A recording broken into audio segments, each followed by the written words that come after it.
বন্ধুরা, শাশুড়ি বৌমা রান্নাঘরে সবাইকে স্বাগত জানিয়ে আমি রান্নাঘরে চলে এসেছি। আজকে আমি বানাবো গলদা চিংড়ির মালাইকারি। এই দেখুন বন্ধুরা, এতগুলো গলদা চিংড়ি, এই যে এগুলো দিয়ে মালাইকারি বানাবো। তো প্রথমে আমি ছাড়িয়ে নেবো, ছাড়িয়ে নিয়ে যাবো বটিটা।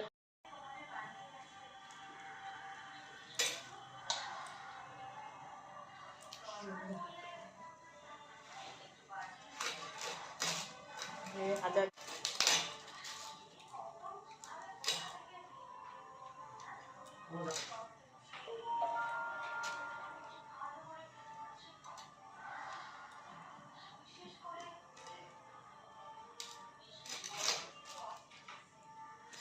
এইভাবে কেটে নেব, প্রত্যেকটা এইভাবে কেটে নেব। এই আমি রান্নাঘরে চলে এসেছি, মাছগুলোকে পরিষ্কার করে ভালো করে ধুয়ে নিয়েছি। মাথার এটা আমি করবো না, এরকম থাকবে। এটাকে আমি প্রথমে নুন হলুদ মাখিয়ে নেব। তো আমি প্রথমে বলে দিই এর সঙ্গে আমি কি কি দেবো। পেঁয়াজ বাটা, টমেটো পেস্ট, আদা বাটা, জিরে আর ধনে বাটা, কাজু বাটা আর নারকেলের দুধ বার করেছি।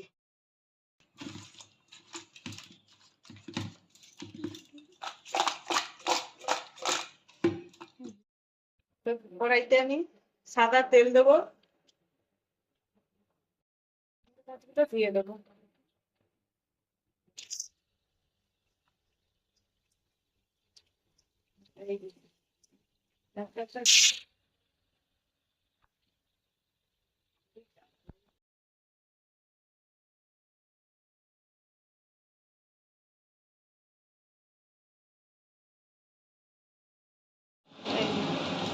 বেশি করে ভাজিনি, হালকা হালকা করে ভেজে নিয়েছি।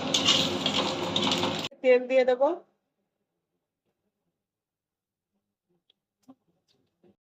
চিনি দিয়ে আমি একটু কালার করে নেব।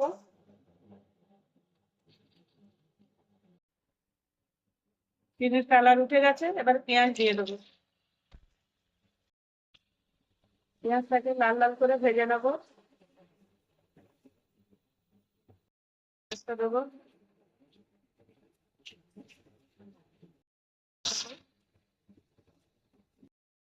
লঙ্কার গুঁড়ো,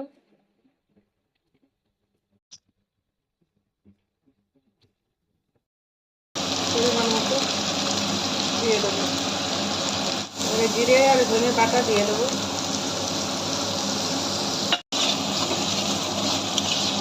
বাদাম বাটা দেবো, কাজু বাদামের বাটা। মশলা থেকে আমার তেল ছেড়ে গেছে, তার মানে মশলাটা ভাজা হয়ে গেছে। এবার আমি নারকেলের দুধটা দেবো। নারকেল পেস্ট করে দুধটা বানিয়ে রেখেছি, এই দুধটা দিয়ে দেবো। ভালো করে নেড়ে দেবো।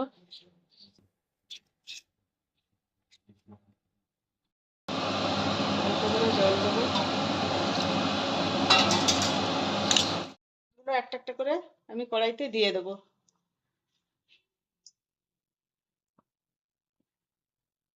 খুলে যাবে, বললাম না মাথা খুলে যাবে ওটা।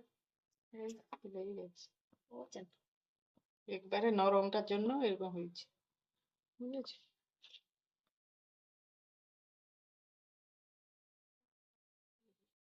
10 মিনিট আমি ঢাকনা দিয়ে দেবো। হয়ে গেছে,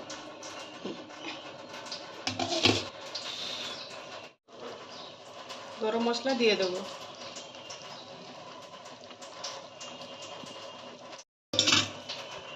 ঢেলে নেবো।